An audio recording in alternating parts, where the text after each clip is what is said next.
right, Shalom.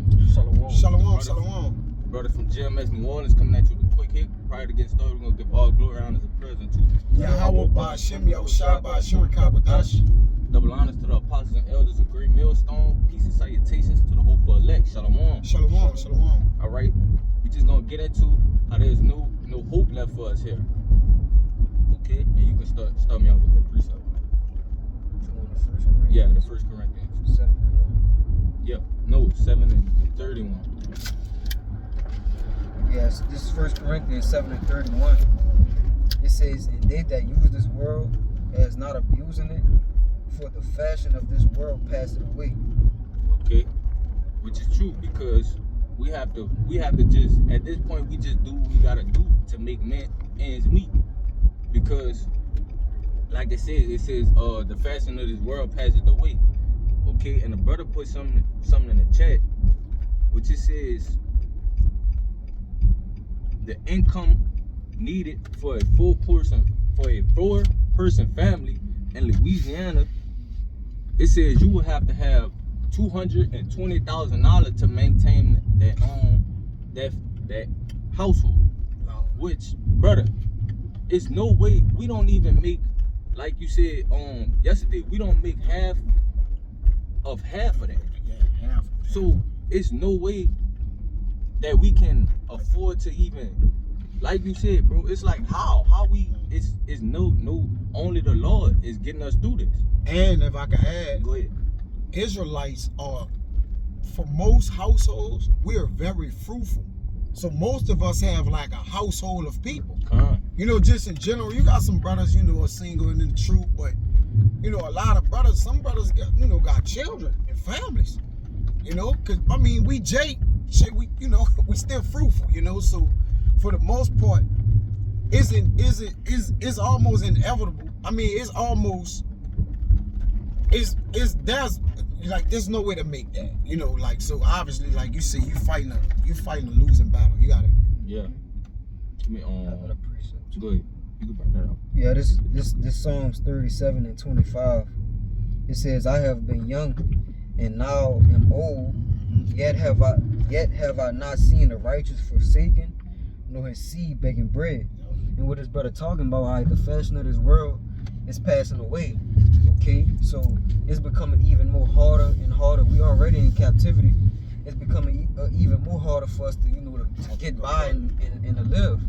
Because everything is going up. The jobs are going down, the pay for the jobs is going down, and the prices is going up on everything. So how are we supposed to sustain ourselves? That's how we know this world, the fashion of this world passing away. Because the Lord is not gonna have his righteous men begging or forsaken, man. But you got it, bro. Good point. If I could add to that, that was a great way the brother constructed that, because like he said, if it get to a point that where the men of the Lord have to beg, then that will basically show the Lord to contradict that he have never seen a righteous forsaken, neither his seed begging bread. So not only him or his seed, right? If you're a man of the Lord that serve the Lord, right, the Lord will take care of your children and all, everybody in the household. Which we was talking about that the brother was like, we blessed, we gave the Lord praises, because we was like, we don't make half of that, but we still getting by. Right? We ain't missing a meal, we ain't missing a bill, but that's our daily bread. So that's contentment. You got it, man. Yeah, the Lord closing that gap. Yep. Kinda got it. Go ahead. It's Micah 2:10. It says, "Arise ye and depart, for this is not your rest, because it is polluted. It shall destroy you, even with a sword destruction." Okay, and this is the reason why we have to arise and depart, which is that's talking about spiritually, not literally. Okay, because this world is polluted. Like I said, it's going down. The fashion of this world is passing away. So yeah, we gotta direct our cares on seeking those on the things that's above. Because it's just a burning bridge.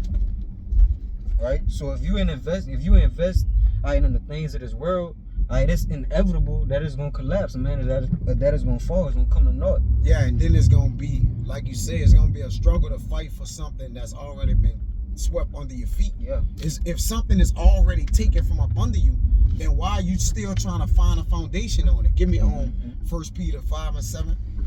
Cause like you mentioned something about cares. All right, this is the importance of caring, knowing what and who to care for, right? So the return, it can be a return favor on you, man. Yep. 1 Peter 5:7. It says, casting all your care upon him, for he careth for you. So who is that talking about? Who is David talking about in Peter? All right, that Salaki, not David and Peter, but the same people. But Salaki. But who is Peter? Speaking about that we need to cast our cares upon. It said in the NLT. Yeah, go ahead. Yeah, 1 Peter 5:7 in the NLT. Give all your cares, give all your worries and cares to the Most High, for he cares about you. Yeah, because we worry about getting by. Just making sure, our kids are safe. And ultimately, we worry about having a peaceful mindset so we can serve the Lord in this God-forsaken place, right? And if you really don't have the means or requirement to meet your needs that you just need, the lights, the water, the things that the Lord have given unto us freely, but our enemies have charged us for it. We drink our water. They sell our wood and water unto us in Lamentations 5. All right. If we don't have those things and we can't afford to get them, then the Lord in which we care for, that'll guard our mind, because we'll try to care or focus on what we need just to get by today, man. Then that'll become our main priority or objective to what? Make sure we can just get what we need just to survive. All right. And that's why the Lord caring for us, he have given us this word, which have been our water. All right. This ministry, which have been our house and shelter. The word, which have been a light unto us. So the things that people use in life as necessities, we have that all in one thing, in the truth. Yep. You see, but y'all got it. You got something too. You got something? Yeah. Good. Yeah, this first Timothy 6:6. It says, but godliness with contentment is great gain. For we brought nothing into this world, and it is certain we can carry nothing out. And having food and raiment, let us be dealt with content. Alright, so the Lord, you want to speak on it? You got it. Yeah, so the Lord gonna make sure we have what we need, man, especially to serve him. Alright, we can't be servants of the Lord, alright, because we can't be servants of the Lord and be without. Alright, so we need what we need to be able to serve the Most High too. So he gonna make sure we able to do that. We're gonna have the necessities that we need to be able to do that, man. We're gonna be able to live. Cause just like you just said, he know that those things, if we don't have what we need, then those things will just plague our mind, so we won't be able to focus on serving him. Yeah. So therefore, he's gonna make sure that we're good, that we got what we need, so that we're able to continue in the work. Okay. Give me Hebrews 13 and 14. You got something? Yeah, because what we need, the things that the men of the Lord need are different from what the world needs. We need the spirit to go and preach and teach. We need the things that add unto us spiritually. And then the Lord, like the physical things, I'll take care of. So really, when we pray to the Lord, we're praying to the Lord, hey Lord, make sure my lights and my water good. But we praying to not sin, not error, not to go off. And then if you do that by default, the Lord will take care of you. That's how you cast your cares upon the Lord. Because the things ain't nothing impossible for him. So if nothing impossible, then he's obviously doing the possible. It's an obvious thing, So our necessities our wherewithal is different from the world wherewithal, man, because the things we need to clothe us, we need to be clothed with the word, clothed with the garments, clothed with the oil of the scriptures, man. All right? We have a different way we go about our necessities, man, compared to the ways of the world. People worry about how they gonna pay their bills. We worry about how we gonna keep the law. Yeah, people worrying about wearing designer. Designer, yeah. Yeah. We worrying about not airing off. Not airing.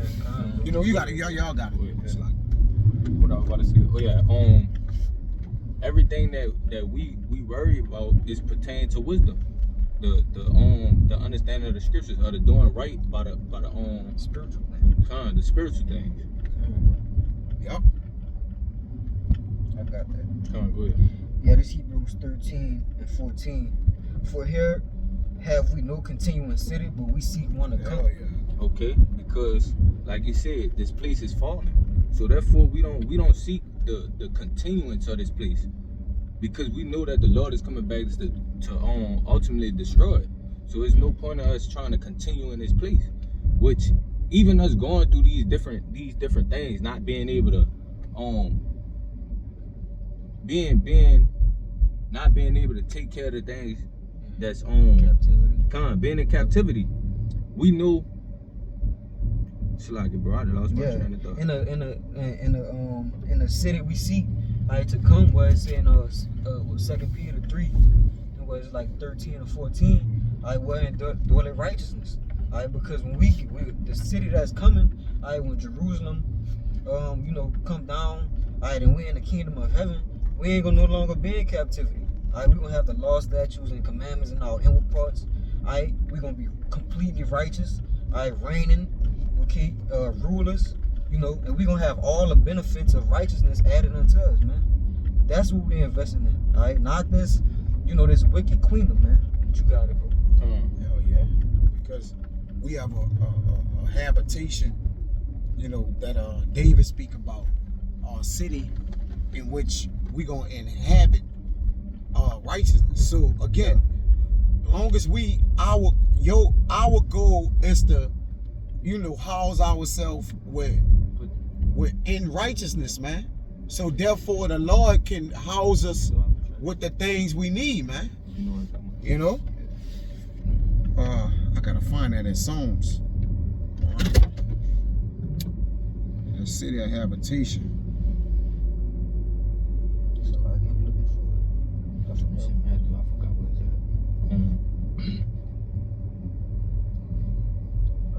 at. Lay up for yourself.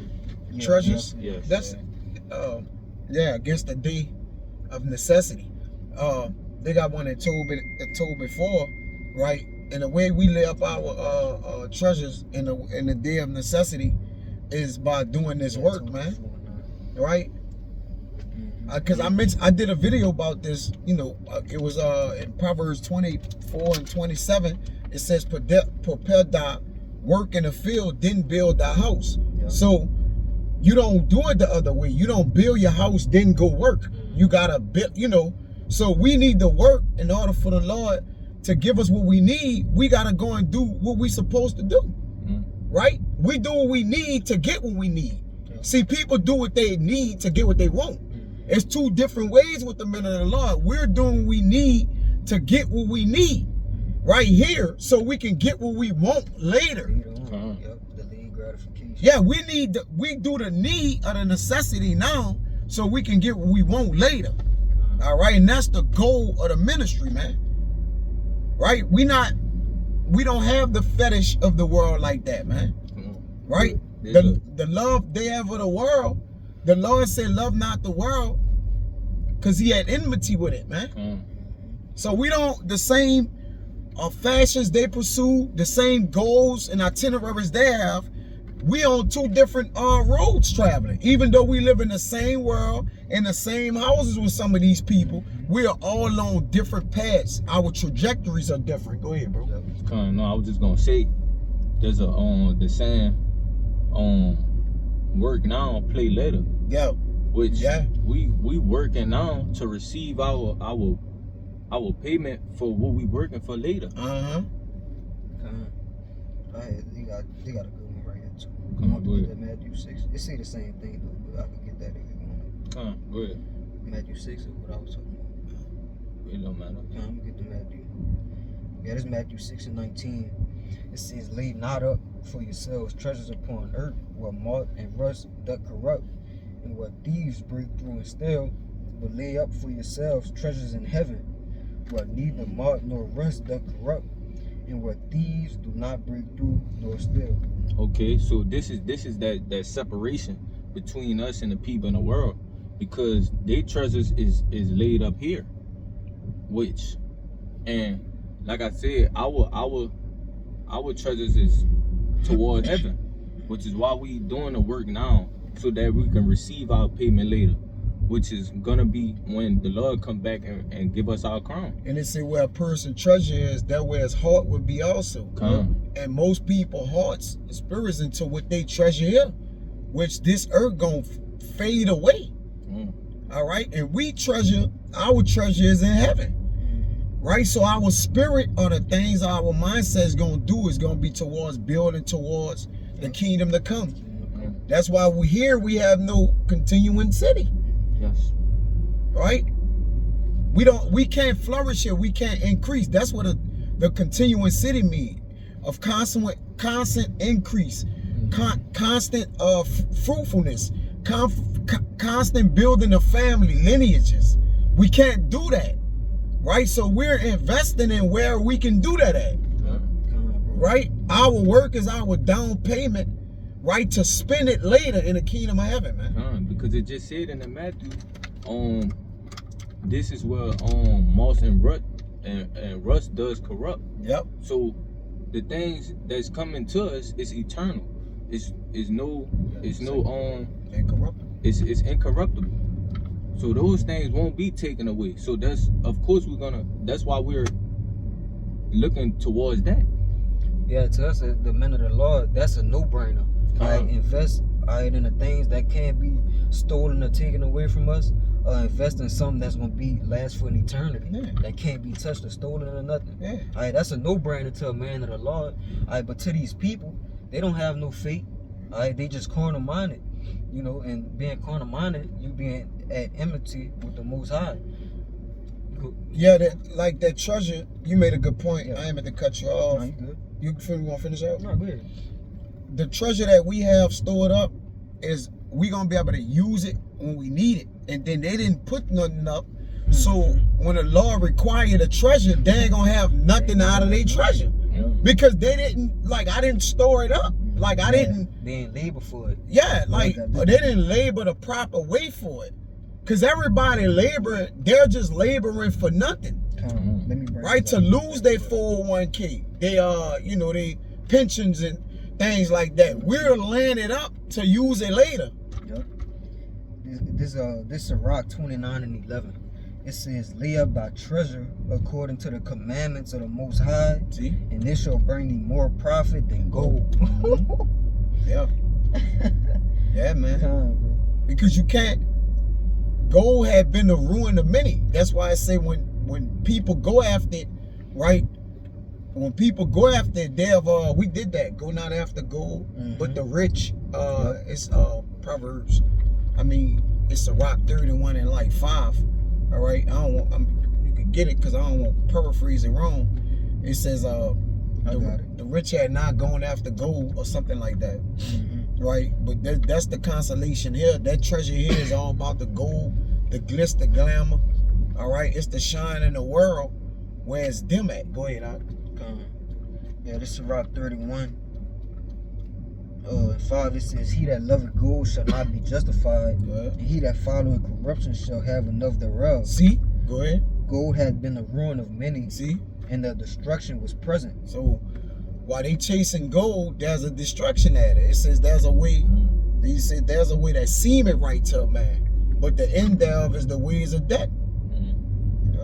Yeah, we found life and we hunting it down. You know how Jake catch the interception, he running that way. You just see somebody come out the camera, he just running them down, man. You know, like we found life, man, and we hunting it down. We have thirst after it. Like, okay, this is the way. You know, this, like you say, this is the way of life. Walk in it. Go ahead. And we gonna, from here. Yeah, make that one the last one. But go ahead. 1 Corinthians 9 and 24. It says, know ye not that they which run in a race run all, but one receiveth the prize, so run that ye may obtain. Which this is what we're doing. We running to finish the race that we may obtain our crown. Go down one more verse. Yeah, they running a race for glory. Oh, you saw how fast I was running in it? Come. You know, like And these people ain't even really running to win. Like, they're running They running straight into condemnation. yeah, they're running to put themselves on Instagram. You saw me in the Olympics, like it's like a low ass glory. We running this race for the finish. Like when we finish, all right, then there's a prize for the person who finished, man. Yeah. Not who started the race or how fast you was running in it, man. Go ahead, Art. And the reasons are different. What we're They chasing is running two something different different. things. Yeah. So they running at a different speed, Come. at a different pace. All right, we all running, but like you said, we got a destination where we running to. They're just running. Go ahead, Art. Verse 25, and every man that striveth for the mastery is temperate in all things. Now they do it to obtain a corruptible crown, but we an incorruptible. But that's that point. Like we said, that they're running that race for that corruptible crown, for the publicity of the just like when they on the NFL, the NBA, the things they chasing after is corruptible. Fame, validation, reputation. Yep. It's corruptible, but it says we do it. It says, but we an incorruptible, which is those things that's stored up in heaven. Yep. But that's all I had. Not point me. Come. So with that, hopefully this lesson was edifying. Before we get out of here, we're gonna give all glory, honors, and praise unto Yahweh Ba'Shem, Yahweh Shai Ba'Shem Kakodash. double honors to the apostles and elders of Great Millstone. Peace and salutations to the hopeful elect. Shalom. Shalom.